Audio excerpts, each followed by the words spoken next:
ತಪಸ್ವಿ ಮೂರ್ತಿಯ ತನು ಮನವು ಅಂಗಾಂಗ ಶೀತಲವು. ತಪಸ್ವಿ ಮೂರ್ತಿಯ ತನು ಮನವು ಅಂಗಾಂಗ ಶೀತಲವು. ಮುಖದಿ ಸುಮಧುರ ನುಡಿಯು ನಯನದಿ ಸುಧಾರಸವು. ಪ್ರಭು ಶಿವ ತಂದೆಗೆ ಸದಾ ಅರ್ಪಿತರವರು. ಸುಖದಿ ತೇಲಾಡಿ ಶಿವ ಸಂದೇಶವ ನೀಡುವರು. ಸುಖದಿ ತೇಲಾಡಿ ಶಿವ ಸಂದೇಶವ ನೀಡುವರು.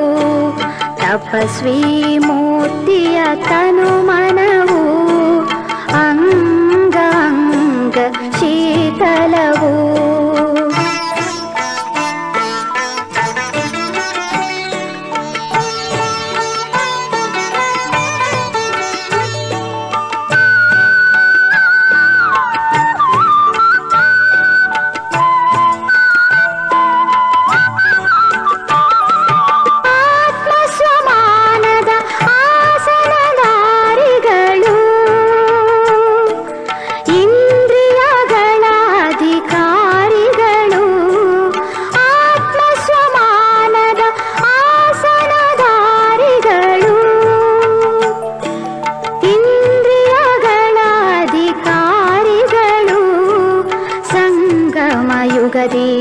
ಅವರೇ ಶಿವನ ಹೃದಯ ಸಿಂಹಾಸನಧಾರಿಗಳು.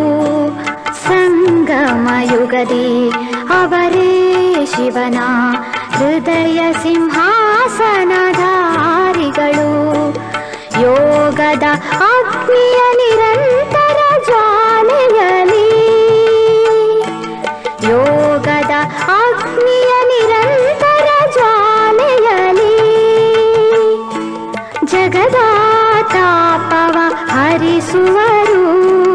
ಶಿವ ಸಂದೇಶ ನೀಡುವರು. ಶಿವ ಸಂದೇಶ ನೀಡುವರು. ತಪಸ್ವಿ ಮೂರ್ತಿಯ ತನು ಮನವು ಅಂಗಾಂಗ ಶೀತಲವು.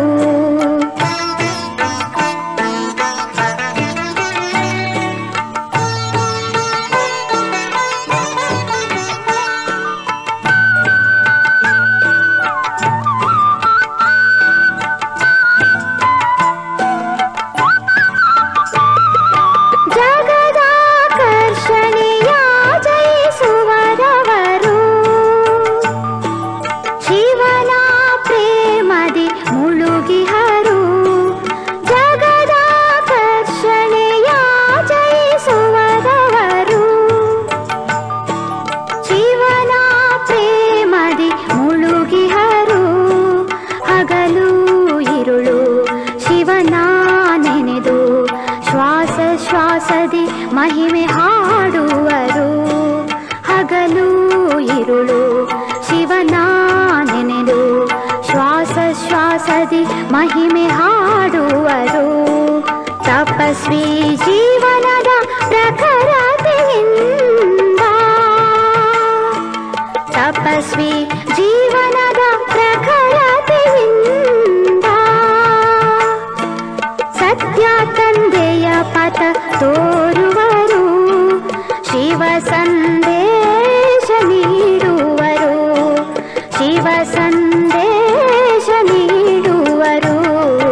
ತಪಸ್ವಿ ಮೂರ್ತಿಯ ತನು ಮನವು ಅಂಗಾಂಗ ಶೀತಲವು.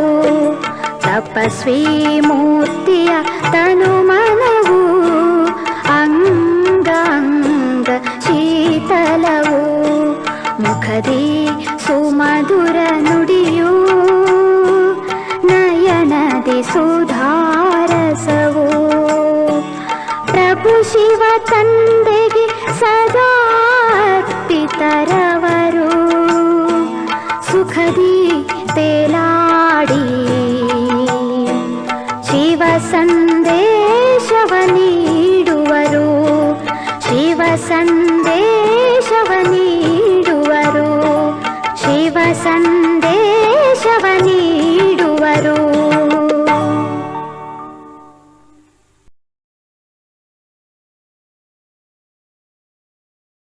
ಓಂ ಶಾಂತಿ. ಇಂದಿನ ದಿನಾಂಕ 19/3/2026. ಪ್ರಾರ್ಥ ಮುರಳಿ ಬಾಪ್ತಾದ ಮಧುಬನ. ಮಧುರ ಮಕ್ಕಳೇ, ಹೇಗೆ ಬಾಪ್ತಾದ ಇಬ್ಬರು ನಿರಹಂಕಾರಿಯಾಗಿದ್ದಾರೆ, ದೇಹಿ ಅಭಿಮಾನಿಯಾಗಿದ್ದಾರೆ, ಹಾಗೆಯೇ ಫಾಲೋ ಫಾದರ್ ಮಾಡಿ ಆಗ ಸದಾ ಉನ್ನತಿಯಾಗುತ್ತಾ ಇರುವುದು. ಪ್ರಶ್ನೆ: ಶ್ರೇಷ್ಠ ಪದವಿಯ ಪ್ರಾಪ್ತಿಗಾಗಿ ಯಾವ ಎಚ್ಚರಿಕೆ ನೀಡುವುದು ಅತ್ಯವಶ್ಯಕವಾಗಿದೆ? ಉತ್ತರ: ಶ್ರೇಷ್ಠ ಪದವಿಯನ್ನು ಪಡೆಯಬೇಕೆಂದರೆ ಎಚ್ಚರಿಕೆ ಇರಲಿ. ಮನಸ್ಸಿನಿಂದಲೂ ಯಾರಿಗೂ ನನ್ನ ಮೂಲಕ ದುಃಖ ಸಿಗಬಾರದು. ಯಾವುದೇ ಪರಿಸ್ಥಿತಿಯಲ್ಲಿ ಕ್ರೋಧ ಬರಬಾರದು. ತಂದೆಯ ಮಕ್ಕಳಾಗಿಯೂ ತಂದೆಯ ಕಾರ್ಯದಲ್ಲಿ ಈ ರುದ್ರ ಯಜ್ಞದಲ್ಲಿ ವಿಘ್ನ ರೂಪವಾಗಬಾರದು. ಒಂದು ವೇಳೆ ಯಾರಾದರೂ ಬಾಯಿಯಿಂದ ಬಾಬಾ ಬಾಬಾ ಎಂದು ಹೇಳುತ್ತಾ ಚಲನೆಯು ಘನತೆಯಿಂದ ಕೂಡಿಲ್ಲವೆಂದರೆ ಶ್ರೇಷ್ಠ ಪದವಿಯು ಸಿಗಲು ಸಾಧ್ಯವಿಲ್ಲ. ಓಂ ಶಾಂತಿ. ಮಕ್ಕಳೇ, ಇದನ್ನು ಚೆನ್ನಾಗಿ ತಿಳಿದುಕೊಂಡಿದ್ದೀರಿ. ತಂದೆಯಿಂದ ಆಸ್ತಿಯನ್ನು ಖಂಡಿತ ತೆಗೆದುಕೊಳ್ಳಬೇಕಾಗಿದೆ. ಅದು ಹೇಗೆ? ಶ್ರೀಮತದಂತೆ ತಂದೆಯು ತಿಳಿಸಿದ್ದಾರೆ. ಒಂದೇ ಗೀತಾಶಾಸ್ತ್ರವಾಗಿದೆ, ಯಾವುದರಲ್ಲಿ ಶ್ರೀಮದ್ ಭಗವಾನುವಾಚ ಇದೆ. ಭಗವಂತನು ಎಲ್ಲರ ತಂದೆಯಾಗಿದ್ದಾರೆ. ಶ್ರೀಮದ್ ಭಗವಾನುವಾಚ ಅಂದಾಗ ಅವಶ್ಯವಾಗಿ ಭಗವಂತನೇ ಬಂದು ಶ್ರೇಷ್ಠರನ್ನಾಗಿ ಮಾಡಿರಬೇಕು.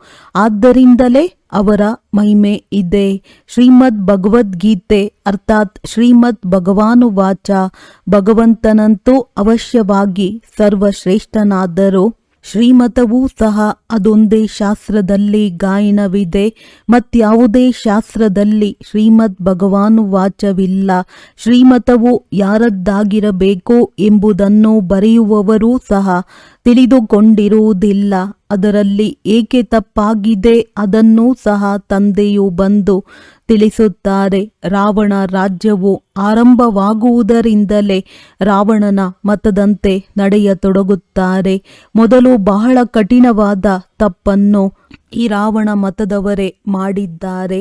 ರಾವಣನ ಪೆಟ್ಟು ಬೀಳುತ್ತದೆ. ಹೇಗೆ ಶಂಕರನು ಪ್ರೇರಕನಾಗಿದ್ದಾನೆ, ಬಾಂಬು ಇತ್ಯಾದಿಗಳನ್ನು ಮಾಡಿಸಿದ್ದಾನೆ ಎಂದು ಹೇಳಲಾಗುತ್ತದೆಯೋ ಹಾಗೆಯೇ ಪಂಚವಿಕಾರರೂಪಿ ರಾವಣನು ಮನುಷ್ಯರನ್ನು ಪತಿತರನ್ನಾಗಿ ಮಾಡಲು ಪ್ರೇರಕನಾಗಿದ್ದಾನೆ. ಆದ್ದರಿಂದಲೇ ಪತಿತ ಪಾವನ ಬನ್ನಿ ಎಂದು ಕರೆಯುತ್ತಾರೆ. ಅಂದ ಮೇಲೆ ಪತಿತ ಪಾವನನು ಒಬ್ಬರೇ ಆದರಲ್ಲವೇ? ಇದರಿಂದಲೇ ಸಿದ್ಧವಾಗುತ್ತದೆ, ಪತಿತರನ್ನಾಗಿ ಮಾಡುವವರೇ ಬೇರೆ ಮತ್ತು ಪಾವನರನ್ನಾಗಿ ಮಾಡುವವರೇ ಬೇರೆಯಾಗಿದ್ದಾರೆ. ಇಬ್ಬರೂ ಒಂದಾಗಲು ಸಾಧ್ಯವಿಲ್ಲ. ಈ ಮಾತುಗಳನ್ನು ನಂಬರ್ ವಾರ್ ಪುರುಷಾರ್ಥದನುಸಾರ ನೀವೇ ತಿಳಿದುಕೊಂಡಿದ್ದೀರಿ. ಎಲ್ಲರಿಗೂ ನಿಶ್ಚಯವಿದೆ ಎಂದು ತಿಳಿದುಕೊಳ್ಳಬೇಡಿ. ನಂಬರ್ ವಾರ್ ಇದ್ದಾರೆ. ಎಷ್ಟು ನಿಶ್ಚಯವೋ ಅಷ್ಟು ಖುಷಿಯೂ ಹೆಚ್ಚುತ್ತದೆ. ತಂದೆಯ ಮತದಂತೆ ನಡೆಯುತ್ತಾರೆ. ಶ್ರೀಮತದಂತೆ ನಾವು ಸ್ವರಾಜ್ಯ ಪದವಿಯನ್ನು ಪಡೆಯಬೇಕಾಗಿದೆ. ಮನುಷ್ಯರಿಂದ ದೇವತೆಗಳಾಗುವುದರಲ್ಲಿ ತಡವಾಗುವುದಿಲ್ಲ. ನೀವು ಪುರುಷಾರ್ಥ ಮಾಡುತ್ತೀರಿ. ಮೊಮ್ಮ ಬಾಬಾರವರನ್ನು ಫಾಲೋ ಮಾಡುತ್ತೀರಿ. ಹೇಗೆ ಅವರು ತಮ್ಮ ಸಮಾನ ಮಾಡಿಕೊಳ್ಳುವ ಸೇವೆ ಮಾಡುತ್ತಿದ್ದಾರೆ, ನೀವು ಸಹ ತಿಳಿದುಕೊಂಡಿದ್ದೀರಿ. ನಾವೇನು ಸೇವೆ ಮಾಡುತ್ತಿದ್ದೇವೆ ಮತ್ತು ಮೊಮ್ಮ ಬಾಬಾರವರು ಯಾವ ಸೇವೆ ಮಾಡುತ್ತಿದ್ದಾರೆ. ಶಿವತಂದೆ ಮತ್ತು ಬ್ರಹ್ಮದಾದ ಇಬ್ಬರು ಒಟ್ಟಿಗೆ ಇದ್ದಾರೆ ಅಂದಾಗ ತಿಳಿದುಕೊಳ್ಳಬೇಕು, ಎಲ್ಲರಿಗಿಂತ ಸಮೀಪವಿದ್ದಾರೆ. ಇವರದ್ದೇ ಸಂಪೂರ್ಣ ರೂಪವನ್ನು ಸೂಕ್ಷ್ಮವತನದಲ್ಲಿ ನೋಡುತ್ತೀರಿ. ಅಂದ ಮೇಲೆ ಅವಶ್ಯವಾಗಿ ಮುಂದಿರುವರು. ಆದರೆ ಹೇಗೆ ತಂದೆಯು ನಿರಹಂಕಾರಿ ದೇಹಿ ಅಭಿಮಾನಿಯಾಗಿದ್ದಾರೆಯೋ ಹಾಗೆಯೇ ಈ ದಾದಾರವರೂ ಸಹ ನಿರಹಂಕಾರಿಯಾಗಿದ್ದಾರೆ. ಎಲ್ಲವನ್ನೂ ಶಿವತಂದೆಯೇ ತಿಳಿಸುತ್ತಿರುತ್ತಾರೆ ಎಂದು ಹೇಳುತ್ತಾರೆ. ಮುರುಳಿಯನ್ನು ನುಡಿಸುವಾಗ ಇವರು ಹೇಳುತ್ತಾರೆ, ಶಿವತಂದೆಯು ಇವರ ಮೂಲಕ ನಿಮಗೆ ತಿಳಿಸುತ್ತಾರೆ. ಬ್ರಹ್ಮನೂ ಸಹ ಕೇಳುತ್ತಿರುವರು. ಇವರು ಕೇಳದೆ ಅನ್ಯರಿಗೆ ಹೇಳದೆ ಇದ್ದರೆ ಶ್ರೇಷ್ಠ ಪದವಿಯನ್ನು ಹೇಗೆ ಪಡೆಯುವರು? ಇದ್ದರು. ಆದರೆ ತಮ್ಮ ದೇಹಾಭಿಮಾನವನ್ನು ಬಿಟ್ಟು ಹೇಳುತ್ತಾರೆ, ಮಕ್ಕಳೇ, ಶಿವ ತಂದೆಯೇ ತಿಳಿಸುತ್ತಾರೆಂದು ತಿಳಿಯಿರಿ. ನಾವು ಪುರುಷಾರ್ಥ ಮಾಡುತ್ತಿರುತ್ತೇವೆ, ಶಿವ ತಂದೆಯೇ ತಿಳಿಸುತ್ತಾರೆ. ಇವರಂತೂ ಪತಿತತನವನ್ನು ಪಾರು ಮಾಡಿದ್ದಾರೆ. ಮೊಮ್ಮಾರವರಾದರೆ ಕುಮಾರಿಯಾಗಿದ್ದರು, ಆದ್ದರಿಂದ ಎಲ್ಲರಿಗಿಂತ ಮುಂದೆ ಹೊರಟು ಹೋದರು. ನೀವು ಕುಮಾರಿಯರೂ ಸಹ ಮೊಮ್ಮಾರವರನ್ನು ಫಾಲೋ ಮಾಡಿ. ಗೃಹಸ್ಥಿಗಳು ಬಾಬಾರವರನ್ನು ಫಾಲೋ ಮಾಡಬೇಕು. ಪ್ರತಿಯೊಬ್ಬರೂ ತಿಳಿದುಕೊಳ್ಳಬೇಕು, ನಾನು ಪತಿತನಾಗಿದ್ದೇನೆ, ನಾನೀಗ ಪಾವನನಾಗಬೇಕಾಗಿದೆ. ಮುಖ್ಯ ಮಾತೇನೆಂದರೆ ತಂದೆಯು ನೆನಪಿನ ಯಾತ್ರೆಯನ್ನು ಕಲಿಸಿದ್ದಾರೆ. ಇದರಲ್ಲಿ ದೇಹಾಭಿಮಾನವಿರಬಾರದು. ಯಾರಿಗಾದರೂ ಮುರುಳಿಯನ್ನು ಓದಿ ಹೇಳಲು ಬರಲಿಲ್ಲವೆಂದರೆ ನೆನಪಿನ ಯಾತ್ರೆಯಲ್ಲಿರಿ. ಯಾತ್ರೆಯಲ್ಲಿರುತ್ತಾ ಮುರುಳಿಯನ್ನು ತಿಳಿಸಬಹುದು. ಆದರೆ ಆ ಸಮಯದಲ್ಲಿ ಯಾತ್ರೆಯನ್ನು ಮರೆತು ಹೋದರೂ ಪರವಾಗಿಲ್ಲ. ಮುರುಳಿಯನ್ನು ನುಡಿಸಿ ನಂತರ ಯಾತ್ರೆಯಲ್ಲಿ ತೊಡಗಿರಿ, ಏಕೆಂದರೆ ಅದು ವಾಣಿಯಿಂದ ದೂರ ವಾನಪ್ರಸ್ಥ ಸ್ಥಿತಿಯಾಗಿದೆ. ಮೂಲ ಮಾತೇನೆಂದರೆ ದೇಹಿ ಅಭಿಮಾನಿಯಾಗಿ ತಂದೆಯನ್ನು ನೆನಪು ಮಾಡುತ್ತಾ ಇರಿ ಮತ್ತು ಚಕ್ರವನ್ನು ನೆನಪು ಮಾಡುತ್ತಾ ಇರಿ. ಯಾರಿಗೂ ದುಃಖವನ್ನು ಕೊಡಬೇಡಿ.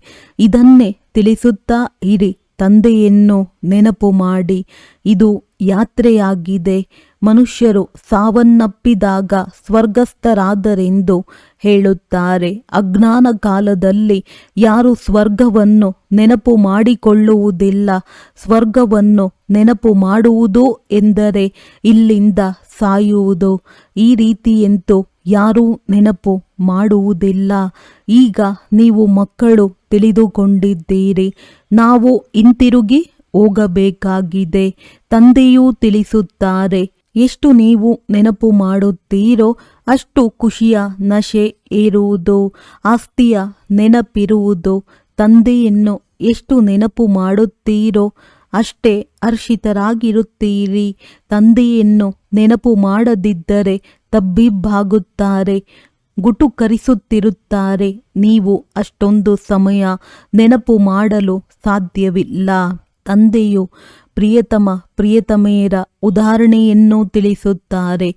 ಅವರು ಬಲೆ ಉದ್ಯೋಗ ವ್ಯವಹಾರಗಳನ್ನು ಮಾಡುತ್ತಾರೆ ಮತ್ತು ಇವರು ಬಲೆ ಚರಕವನ್ನು ತಿರುಗಿಸುತ್ತಿದ್ದರೂ ಸಹ ಅವರ ಸನ್ಮುಖದಲ್ಲಿ ಪ್ರಿಯತಮನು ಬಂದು ನಿಂತು ಬಿಡುತ್ತಾರೆ. ಪ್ರಿಯತಮೆಯು ಪ್ರಿಯತಮನನ್ನು, ಪ್ರಿಯತಮನು ಪ್ರಿಯತಮೆಯನ್ನು ನೆನಪು ಮಾಡುತ್ತಿರುತ್ತಾರೆ. ಇಲ್ಲಂತೂ ನೀವು ಕೇವಲ ಒಬ್ಬ ತಂದೆಯನ್ನು ನೆನಪು ಮಾಡಬೇಕಾಗಿದೆ. ತಂದೆಯಂತೂ ನಿಮ್ಮನ್ನು ನೆನಪು ಮಾಡಬೇಕಾಗಿಲ್ಲ. ಅವರು ಎಲ್ಲರ ಪ್ರಿಯತಮನಾಗಿದ್ದಾರೆ. ಬಾಬಾ, ತಾವು ನಮ್ಮನ್ನು ನೆನಪು ಮಾಡಿಕೊಳ್ಳುತ್ತೀರಾ ಎಂದು ಮಕ್ಕಳು ಕರೆಯುತ್ತಾರೆ.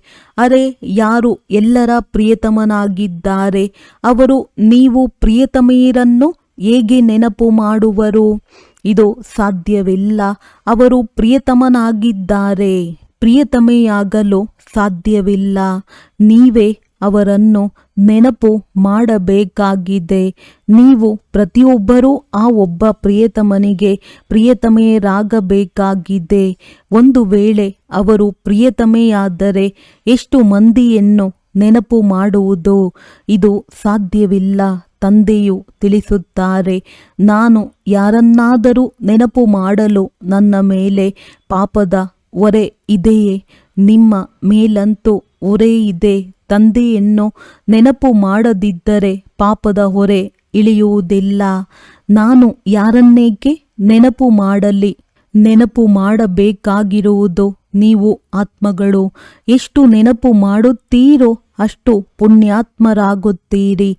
ಪಾಪಗಳು ಕಳೆಯುತ್ತಾ ಹೋಗುತ್ತದೆ. ಉನ್ನತ ಗುರಿಯಾಗಿದೆ. ಆತ್ಮ ಅಭಿಮಾನಿಯಾಗುವುದರಲ್ಲಿಯೇ ಪರಿಶ್ರಮವಿದೆ. ಈ ಜ್ಞಾನವೆಲ್ಲವೂ ನಿಮಗೆ ಸಿಗುತ್ತಿದೆ. ನಂಬರ್ ವಾರ್ ಪುರುಷಾರ್ಥದನುಸಾರ ನೀವು ತ್ರಿಕಾಲದರ್ಶಿಗಳಾಗಿದ್ದೀರಿ. ಇಡೀ ಚಕ್ರವು ನಿಮ್ಮ ಬುದ್ಧಿಯಲ್ಲಿರಬೇಕು. ತಂದೆಯು ತಿಳಿಸುತ್ತಾರೆ, ನೀವು ಲೈಟ್ ಹೌಸ್ ಆಗಿದ್ದೀರಲ್ಲವೇ? ಪ್ರತಿಯೊಬ್ಬರಿಗೆ ಶಾಂತಿಧಾಮ ಮತ್ತು ಸುಖಧಾಮದ ಮಾರ್ಗವನ್ನು ತಿಳಿಸುವವರಾಗಿದ್ದೀರಿ. ಇವೆಲ್ಲ ಹೊಸ ಮಾತುಗಳನ್ನು ನೀವು ಕೇಳುತ್ತೀರಿ. ನಿಮಗೆ ತಿಳಿದಿದೆ, ಅವಶ್ಯವಾಗಿ ನಾವಾತ್ಮರು ಶಾಂತಿಧಾಮದ ನಿವಾಸಿಗಳಾಗಿದ್ದೇವೆ.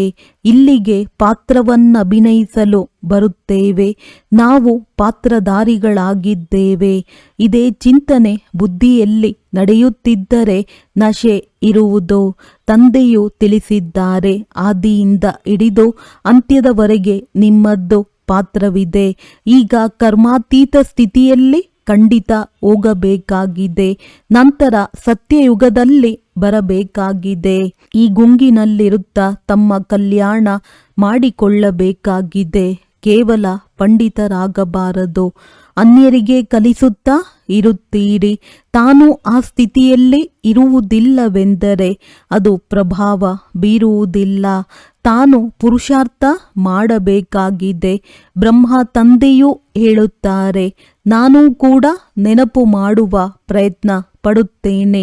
ಕೆಲವೊಮ್ಮೆ ಮಾಯೆಯ ಬಿರುಗಾಳಿಗಳು ಈ ರೀತಿ ಬರುತ್ತವೆ. ಅವು ಬುದ್ಧಿಯೋಗವನ್ನೇ ತುಂಡರಿಸಿ ಬಿಡುತ್ತವೆ. ಅನೇಕ ಮಕ್ಕಳು ಚಾರ್ಟನ್ನು ಕಳುಹಿಸುತ್ತಾರೆ. ನನಗೆ ಆಶ್ಚರ್ಯವೆನಿಸುತ್ತದೆ. ಇವರಂತೂ ನನಗಿಂತಲೂ ತೀಕ್ಷ್ಣವಾಗಿ ಹೋಗುತ್ತಾರೆ.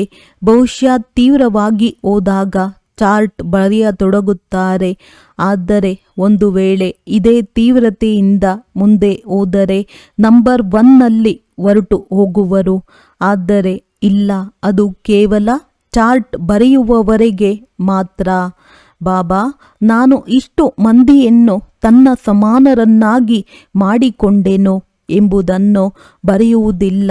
ಮತ್ತು ಅವರೂ ಸಹ ಬಾಬಾ ಇವರು ಈ ಮಾರ್ಗವನ್ನು ತಿಳಿಸಿದ್ದಾರೆಂದು ಸಮಾಚಾರ ಬರುವುದಿಲ್ಲ. ಅಂದ ಮೇಲೆ ತಂದೆಯು ಏನು ತಿಳಿದುಕೊಳ್ಳುವರು? ಕೇವಲ ಚಾರ್ಟ್ ಕಳುಹಿಸುವುದರಿಂದ ಕೆಲಸ ನಡೆಯುವುದಿಲ್ಲ. ಅನ್ಯರನ್ನು ತಮ್ಮ ಸಮಾನ ಮಾಡಿಕೊಳ್ಳಬೇಕಾಗಿದೆ.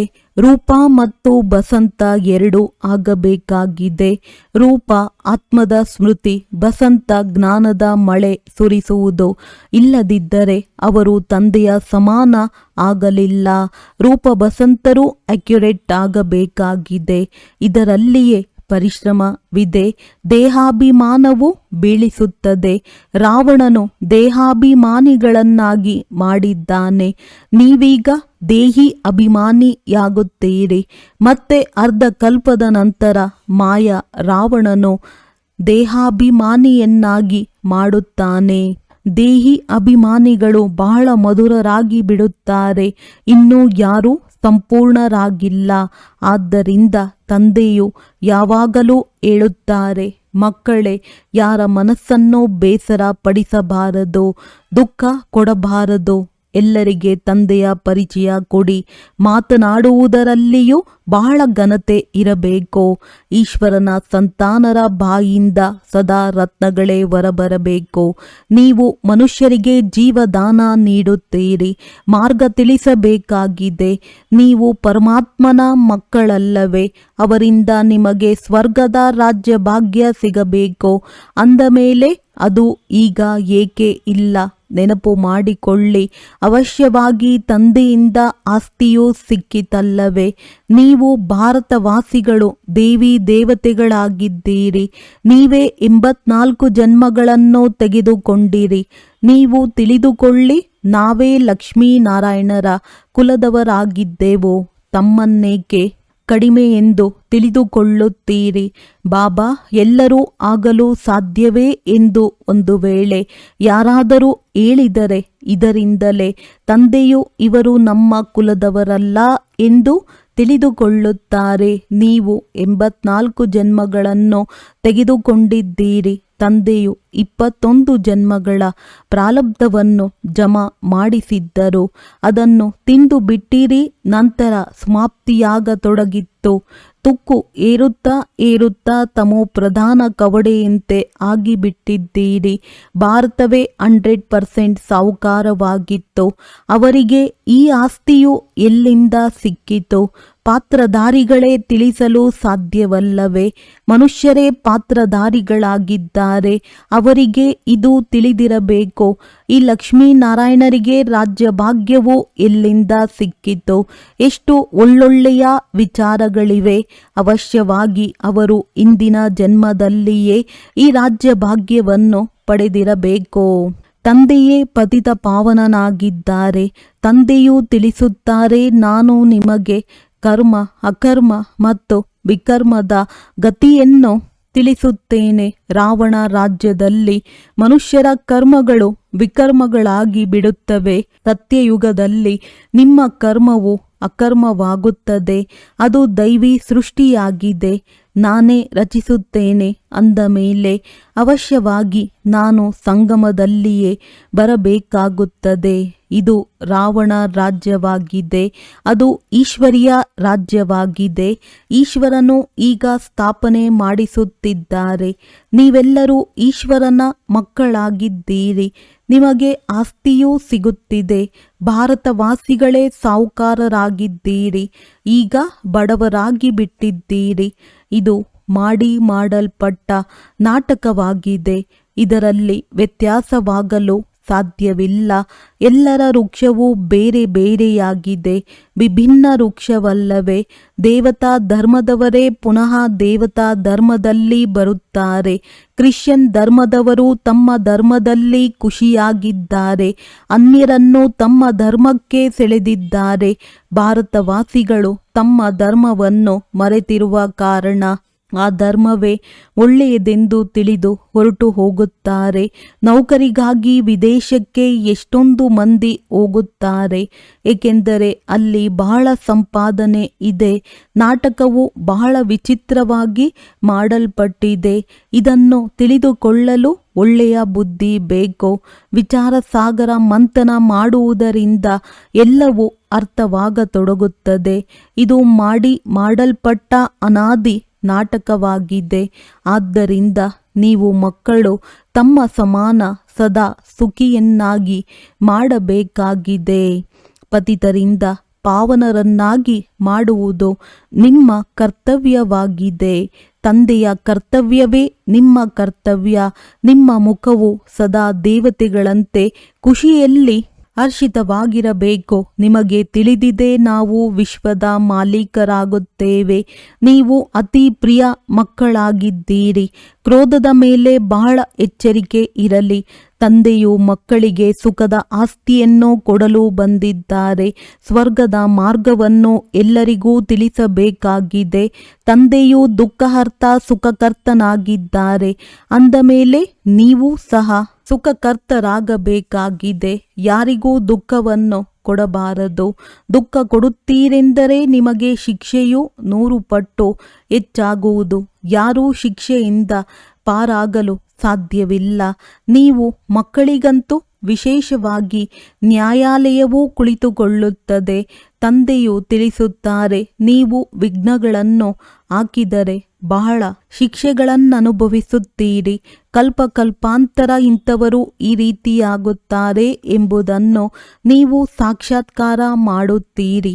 ಮೊದಲು ಸಾಕ್ಷಾತ್ಕಾರದಲ್ಲಿ ಶಿಕ್ಷೆಯನ್ನು ನೋಡುತ್ತಿದ್ದಾಗ ತಂದೆಯು ನನಗೆ ಹೇಳಬೇಡಿ ಎಂದು ಸುಮ್ಮನಿರಿಸಿ ಬಿಡುತ್ತಿದ್ದರು. ಅಂತ್ಯದಲ್ಲಂತೂ ಎಲ್ಲವೂ ಅರ್ಥವಾಗುತ್ತಾ ಹೋಗುವುದು. ಮುಂದೆ ಹೋದಂತೆ ಬಹಳ ಸಾಕ್ಷಾತ್ಕಾರವಾಗುತ್ತದೆ, ವೃದ್ಧಿಯಾಗುತ್ತಾ ಹೋಗುತ್ತದೆ. ಅಬು ಪರ್ವತವರೆಗೆ ಸಾಲು ನಿಲ್ಲುವುದು. ತಂದೆಯೊಂದಿಗೆ ಯಾರೂ ಮಿಲನ ಮಾಡಲು ಆಗುವುದಿಲ್ಲ. ಆಗ ಓಹೋ ಪ್ರಭು, ನಿನ್ನ ಲೀಲೆ ಅಪರಂಪಾರ ಎಂದು ಹೇಳುತ್ತಾರೆ. ಇದು ಸಹ ಗಾಯನವಿದೆ ಎಲ್ಲವೇ. ವಿದ್ವಾಂಸ, ಪಂಡಿತ ಮೊದಲಾದವರೂ ಸಹ ಕೊನೆಯಲ್ಲಿ ಬರುತ್ತಾರೆ. ಅವರ ಸಿಂಹಾಸನಗಳು ಅಲುಗಾಡುತ್ತವೆ. ನೀವು ಮಕ್ಕಳು ಆಗ ಬಹಳ ಖುಷಿಯಲ್ಲಿರುತ್ತೀರಿ. ಒಳ್ಳೆಯದು. ಮಧುರ ಅಗಲಿ ಹೋಗಿ ಮರಳಿ ಸಿಕ್ಕಿರುವ ಮಕ್ಕಳ ಪ್ರತಿ ಮಾತ್ಪಿತಾ ಬಾಪ್ ದಾದಾರವರ ನೆನಪು ಪ್ರೀತಿ. ಇಂತಹ ನೆನಪು ಪ್ರೀತಿಯು ಒಂದೇ ಬಾರಿ ಸಿಗುತ್ತದೆ. ನೀವು ಎಷ್ಟು ನೆನಪು ಮಾಡುತ್ತೀರೋ ಅಷ್ಟು ಪ್ರೀತಿಯನ್ನು ಪಡೆಯುತ್ತೀರಿ. ವಿಕರ್ಮಗಳು ವಿನಾಶವಾಗುತ್ತವೆ ಮತ್ತು ಧಾರಣೆಯೂ ಆಗುತ್ತದೆ. ಮಕ್ಕಳಿಗೆ ಖುಷಿಯ ನಶೆ ಇರಬೇಕು. ಯಾರೇ ಬರಲಿ ಅವರಿಗೆ ಮಾರ್ಗವನ್ನು ತಿಳಿಸಬೇಕು. ಬೇಹದ್ದಿನ ಆಸ್ತಿಯನ್ನು ಬೇಹದ್ದಿನ ತಂದೆಯಿಂದ ಪಡೆಯಬೇಕಾಗಿದೆ. ಇದು ಕಡಿಮೆ ಮಾತೇನು? ಇಂತಹ ಪುರುಷಾರ್ಥ ಮಾಡಬೇಕು. ಒಳ್ಳೆಯದು.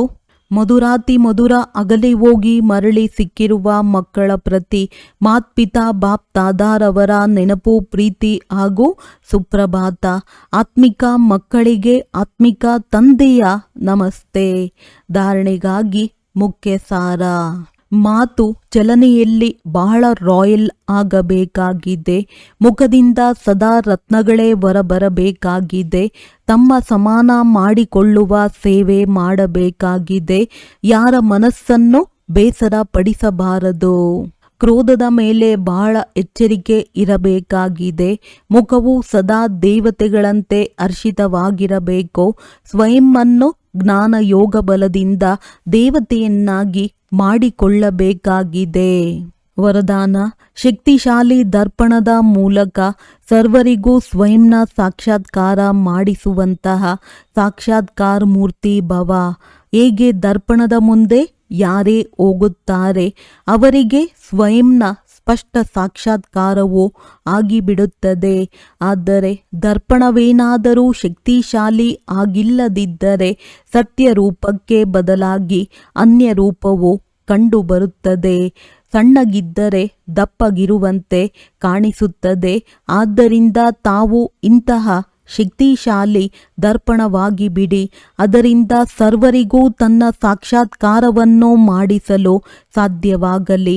ಅರ್ಥಾತ್ ತಮ್ಮ ಮುಂದೆ ಬರುತ್ತಿದ್ದಂತೆಯೇ ದೇಹವನ್ನು ಮರೆತು ತನ್ನ ದೇಹಿ ರೂಪದಲ್ಲಿ ಸ್ಥಿತರಾಗಿ ಬಿಡಲಿ.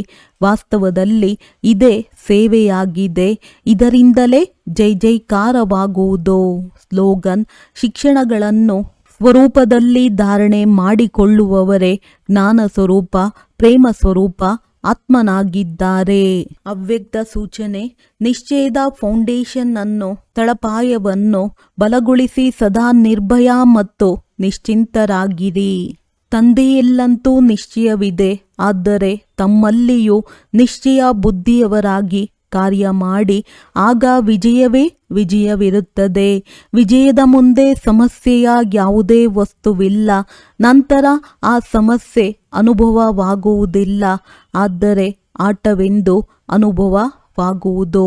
ಆಟವು ಖುಷಿಯಿಂದ ಆಡಲಾಗುತ್ತದೆ.